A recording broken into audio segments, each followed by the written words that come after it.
শান্তি শান্তি শান্তি। শ্ৰীৰাম শ্ৰীকৃষ্ণ সত্য সনাতন ৰূপধৰা অসংখ্যাত। যুগে যুগে আহা নৰৰ ৰূপত সংস্কাৰ সাধন মত। দুষ্টৰ বিনাশী সন্তক প্ৰতিষ্ঠি বিলোৱা অমৃত বাণী। সমস্ত হৃদয়ে থাকা ক্ৰিয়া কৰি তুমি বিনে দেহ নাহি। ৰাম ৰাৱণৰ যুঁজ সমাপত আনিলা সীতাই উদ্ধাৰি। কুৰুক্ষেত্ৰৰ ৰণে কৃষ্ণে ৰথে চলা কৌৰৱক ধ্বংসি নেই। শ্ৰীৰাম শ্ৰীকৃষ্ণ সত্য সনাতন ৰূপধৰাই অসংখ্যাত। গুৰুদেৱ দামোদৰৰ ধৰ্মত বেদ আদি শাস্ত্ৰ খণ্ড 89 ভাগৱত পুৰাণৰ পঞ্চম স্কন্ধৰ প্ৰথম অধ্যায়ৰ শিৰোনাম জ্ঞানী প্ৰিয়ব্ৰতৰ ৰাজ্যপালন আৰু জ্ঞাননিষ্ঠা ভাষিত কৰাৰ প্ৰাকখনত হৃদয় দৰ্শক শ্ৰোতামণ্ডলীক আন্তৰিক অভিনন্দন জ্ঞাপন কৰি গুৰুজনাৰ প্ৰতি শ্ৰদ্ধা ভক্তি নিবেদিছোঁ। মহাৰাজ পৰীক্ষিতে ক'লে, হে মহামুনি, ৰজা প্ৰিয়ব্ৰত বৰপ্ৰাপ্ত ভগৱত ভক্ত আৰু আত্মনিষ্ঠ আছিল। সেই মহাজ্ঞানীজন গৃহৰ প্ৰতি আসক্তিৰ হৰণ কি? জীৱৰ কৰ্মবন্ধন আৰু আত্মাৰ স্বৰূপ জ্ঞান আৱৰণৰ মূল কাৰণ হ'ল গ্ৰহ। সেই দ্বিজশ্ৰেষ্ঠ গৃহশ্ৰমত ৰতি আৰু এই বিষয়ত অভিনিৱেশৰ দ্বাৰাই সম্ভৱ হয়। প্ৰিয়ব্ৰতৰ দৰে মুক্ত সংগ ভগৱতৰ কেতিয়াও গৃহৰ প্ৰতি অভিনিৱেশ হ'ব নোৱাৰে। মহৎ ব্যক্তিসকলৰ চিত্ৰ উত্তম শ্লোক ভগৱানৰ চৰণযুগলৰ ছায়াতে আবৃত থাকে। ইয়াৰ ফলত সেই ধৰণৰ পুৰুষসকলৰ পুত্ৰ স্ত্ৰীৰ প্ৰতি স্পৃহাযুক্ত হোৱাৰ সম্ভাৱনা দেখা নাপায়। হে ব্ৰাহ্মণ, স্ত্ৰী পুত্ৰ আৰু গৃহ প্ৰভৃতিৰ আসক্ত হৈ ৰজা প্ৰিয়ব্ৰতে সিদ্ধি লাভ কৰিছিল। কিন্তু গৃহৰ প্ৰতি আসক্ত প্ৰিয়ব্ৰতে সিদ্ধি লাভ কৰিছিল। কিন্তু গৃহৰ প্ৰতি আসক্ত ব্যক্তিৰ পক্ষে কিদৰে সিদ্ধিলাভ আৰু ভগৱানত অচলা ভক্তি সম্ভৱ, যি বিষয়ত আমাৰ মনত সংশয় উদ্ৰেক হৈছে। শ্ৰী শুকদেৱে ক'লে, হে মহাৰাজ, ভগৱত ভক্ত পুৰুষসকলৰ চিত্ত কেতিয়াও গৃহ সংসাৰত অভিনিৱেশিত নহয়। এয়া তুমি ঠিকেই কৈছা।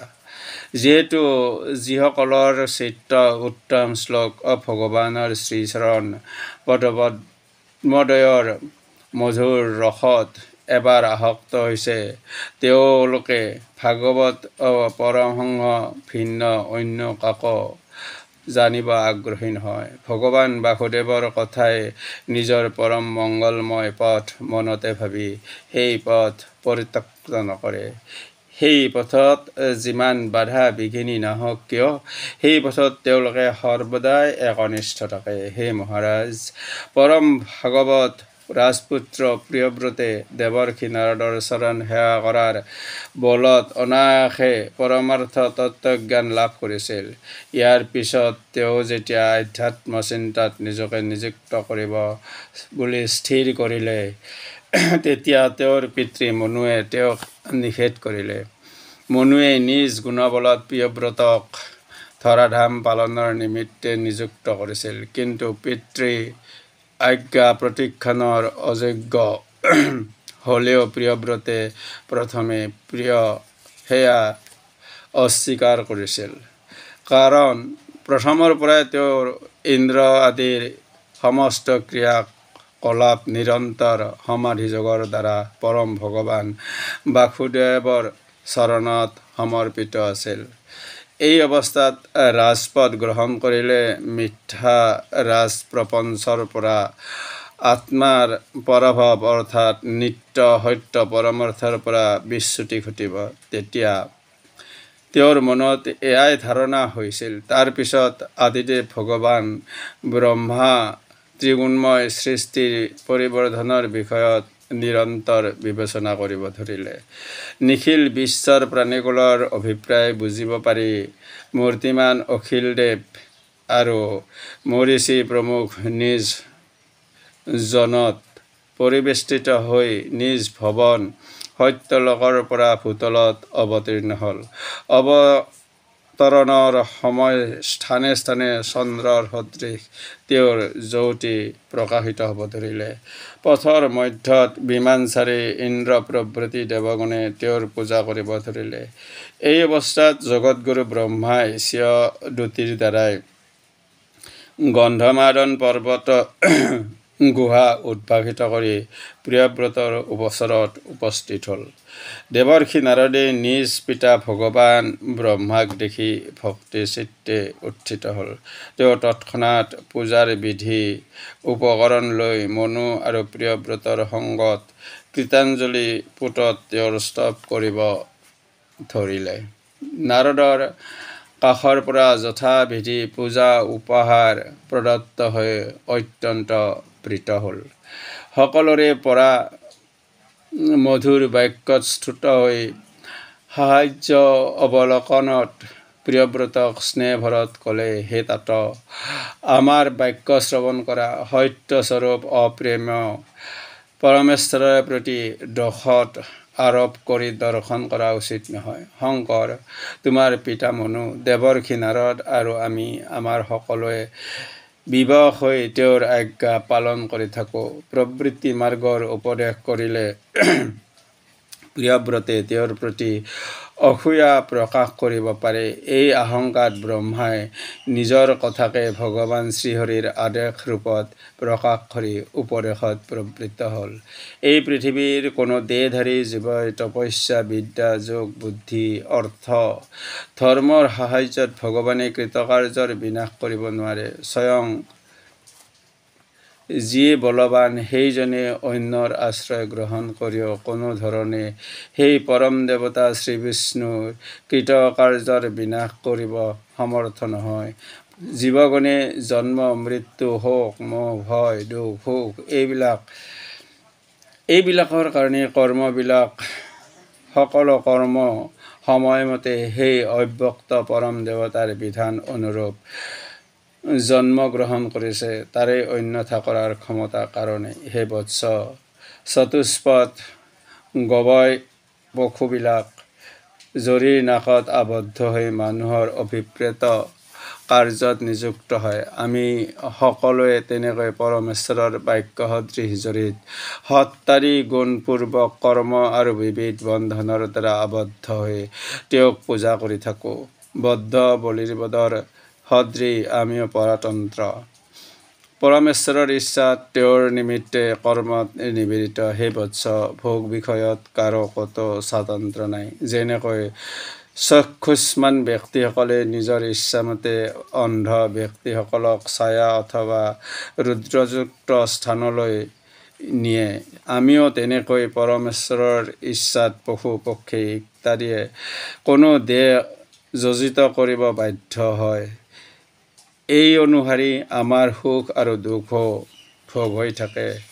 ইয়াত ঈশ্বৰৰ কোনো বৈষম্য নাই, কাৰণ আমাৰ গুণ আৰু কৰ্মৰ সম্বন্ধ অনুসাৰে তেওঁ সেয়া প্ৰদান কৰে।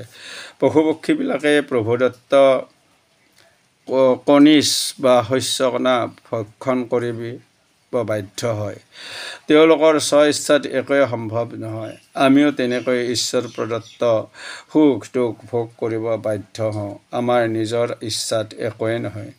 মানুহে নিদ্ৰাভংগৰ পিছত অভিমানশূন্য হৈ স্বপ্নত অনুভূত বস্তুবিলাকৰ উপৰি অনুভৱ কৰে। জীৱন মুক্ত পুৰুষেও তেনেকৈ অভিমানশূন্য হৈ প্ৰাৰব্ধ কৰ্মৰ ফল ভোগ কৰাৰ বাবে দেহ ধাৰণ অৰ্থাৎ পুনৰ্জন্ম গ্ৰহণৰ উপযোগী গুণ বা বাসনাসমূহৰ অনুগত নহয়। ইন্দ্ৰিয় জয় কৰিব যি ব্যক্তি সক্ষম নহয়, তেওঁ যদি গৃহ স্ত্ৰী পুত্ৰ আদিৰ সংগত ভয়ত সংসাৰ পৰিত্যাগ কৰি বনলৈ গমন কৰে, তেতিয়াহ'লে সেই ঠাইত তেওঁৰ নিস্তাৰ নাই। কাৰণ সেই ঠাইতো মন, চক্ষু, কৰ্ণ, নাসিকা, জিহ্বা আৰু ত্বক এই 6 ৰিপু তেওঁৰ সংগত থাকে। কিন্তু যি ব্যক্তি জ্ঞানী আৰু জিতেন্দ্ৰিয়, তেওঁক গৃহাশ্ৰমতে একো ক্ষতি কৰিব নোৱাৰে। যি ব্যক্তিয়ে 6টা ৰিপু জয় কৰিব ইচ্ছুক, তেওঁৰ বাবে উচিত কাৰ্য হ'ল প্ৰথমে গৃহাশ্ৰমত অৱস্থান কৰি ইন্দ্ৰিয় জয়ৰ চেষ্টাৰ প্ৰণিধানযোগ্য। কাৰণ দুৰ্গত আশ্ৰয় গ্ৰহণ কৰিলে বুদ্ধিমান লোকে শত্ৰুক জয় কৰিব চেষ্টা কৰি থাকে। শত্ৰুকুল দুৰ্বল হ'লে পিছত ইচ্ছানুসাৰে সৰ্বত্ৰ বিচৰণ কৰি থাকে। হে ৰাজনন্দন, সাধাৰণ লোকৰ পক্ষে এই গৃহ দুৰ্গত আশ্ৰয়ৰ ব্যৱস্থাৰে থাকে। কিন্তু তুমিতো আগতেই ভগৱান পদ্মনাভৰ চৰণ পদ্ম আশ্ৰয় কৰি পূৰ্বোক্ত 6 শত্ৰুক পৰাজিত কৰিছা। তুমি এতিয়া ধৰাধামত অৱস্থান কৰি ঈশ্বৰ দত্ত ভোগ্য বস্তু ভোগ কৰা। পিছত মুক্ত সংগ হৈ নিৰন্তৰ আত্মনিষ্ঠ হ'বা। শ্ৰী শুকদেৱে ক'লে, ভগৱান ব্ৰহ্মাই এইদৰে কোৱাত মহাভাগৱত প্ৰিয়ব্ৰতে নিজকে ক্ষুদ্ৰ জ্ঞান কৰি ত্ৰিলোক গুৰু ব্ৰহ্মাৰ আদেশ নতমস্তকত শিৰধাৰ্য কৰিলে। ইয়াৰ পিছত মুনিয়ে সন্তুষ্ট মনে ব্ৰহ্মাৰ পূজা কৰিলে। ব্ৰহ্মাৰ তৎকালীন বাক্যত প্ৰিয়ব্ৰতৰ যোগ হানি হ'ল। নাৰদৰ শিষ্য বিয়োগ হ'লেও তেওঁ পিতা ব্ৰহ্মাক একোৱেই নক'লে। কিন্তু ব্ৰহ্মাই প্ৰিয়ব্ৰতক নিবৃত্ত মাৰ্গৰ পৰা প্ৰবৃত্তি মাৰ্গত প্ৰৱৰ্তিত কৰি নিজ ব্যৱহাৰত বিষণ্ণ হ'ল। এই অৱস্থাত তেওঁ বাক্যৰ অগোচৰ মনৰ কিঞ্চিত বিষয়ভূত ব্যৱহাৰ মাৰ্গৰ অতীত আৰু স্বব্ৰহ্মাত্মক স্বৰূপৰ ধ্যান কৰি কৰি সেই ঠাইৰ পৰা অন্তৰ্হিত হ'ল।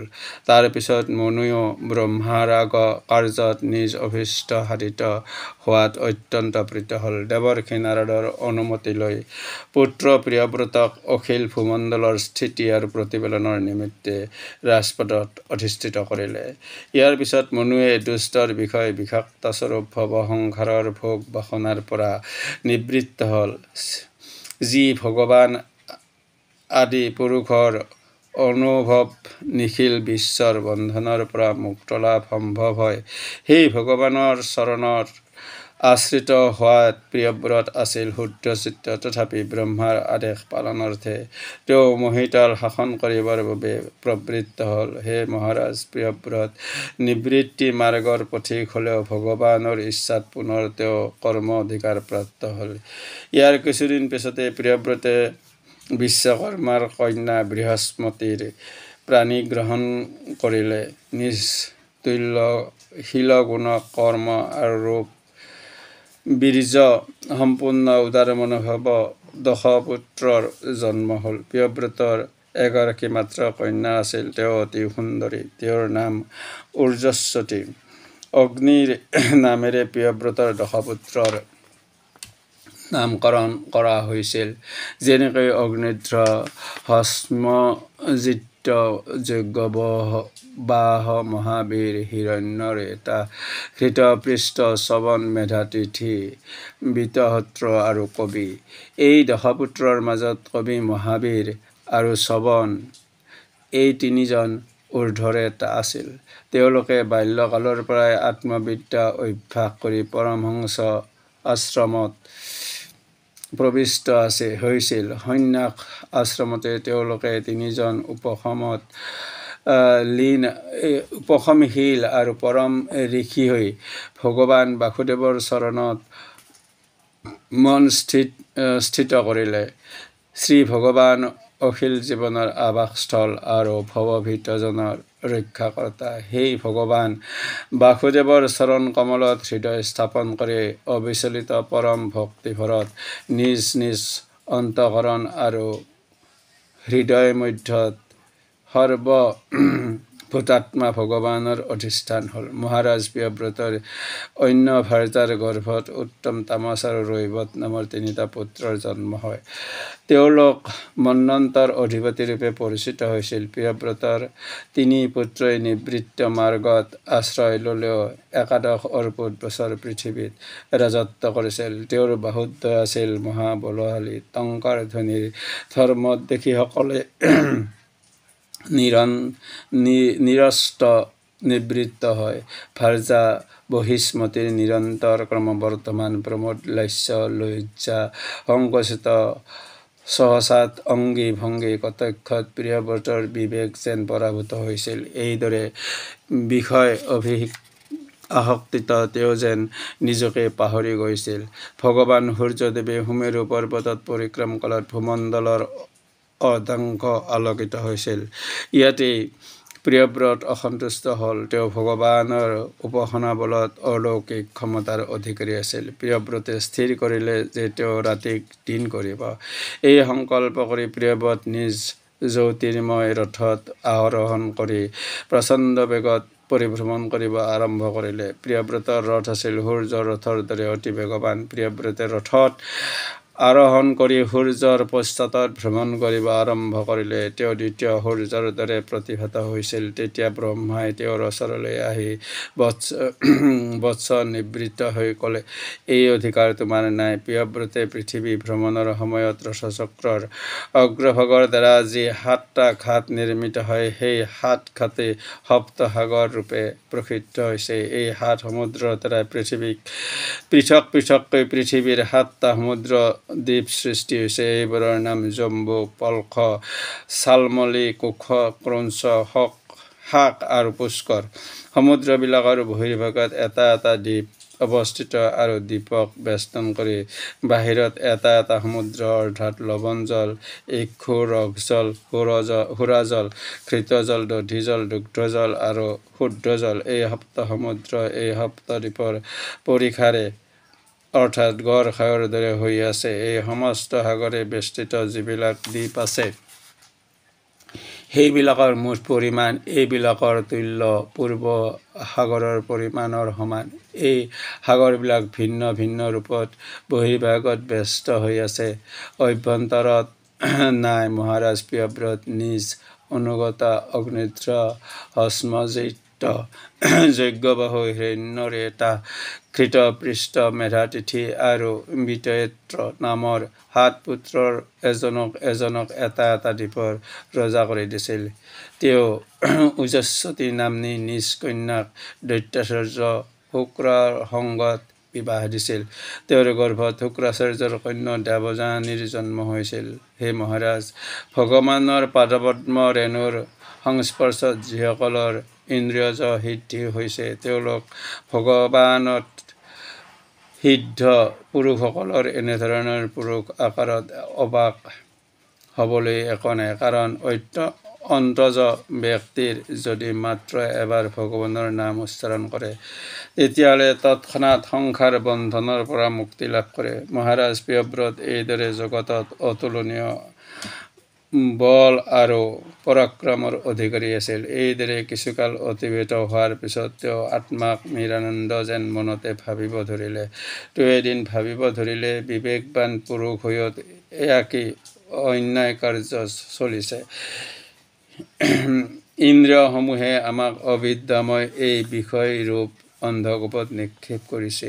এই বিষয় ভোগত আমাৰ আৰু প্ৰবৃত্তি নেই। হায় হায়, আমি এই বনিতাৰ ক্ৰিয়ামৃগ হৈছোঁ। ঠিক আমাক এই ভাৱত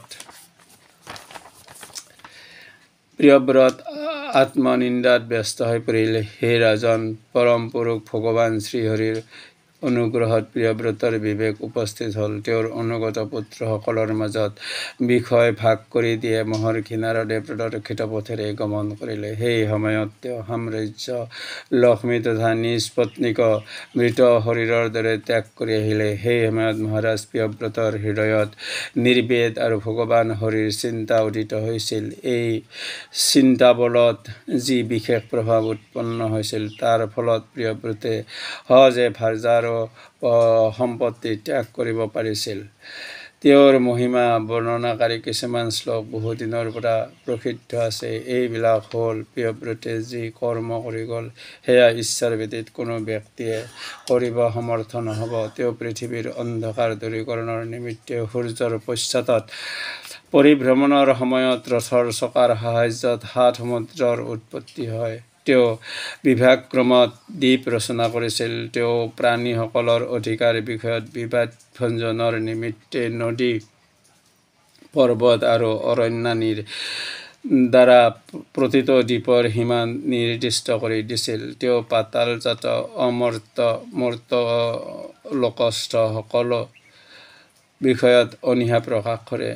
যোগবলত আৰু কৰ্মবলত অৰ্জিত সকলো বৈভৱক তেওঁ নৰক তুল্য বুলি মনতে ভাবে। একমাত্ৰ ভগৱত ভক্তগণে তেওঁৰ প্ৰিয় পাত্ৰ আছিল।